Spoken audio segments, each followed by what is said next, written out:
На последната пресконференција на СОС на 4 февруари беа изречени купишта лаги, клевети и дезинформации кои ние категорично ги демантираме и ги осудуваме како невистинити. Потенцираме дека не работиме на дестабилизација на државата, не сме предизвикувале криза, не сме работеле за партиски цели за ниту една политичка партија,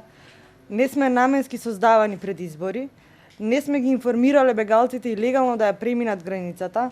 не сме биле плаќани за да одиме на протести, не сме добивале милиони на нашите сметки за партиски цели.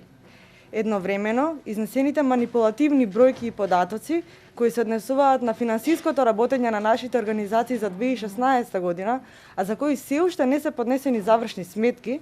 упатуваат на можна злоупотреба на информација од страна на надлежни државни институции. Оттаму, упатуваме порака до сите државни институции кои поседуваат информации за работењето на граѓанските организации дека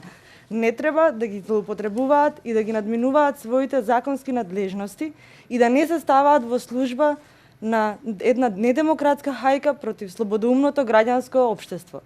Во спротивно, и тие ќе одговараат за надминување и злоупотреба на своите законски надлежности.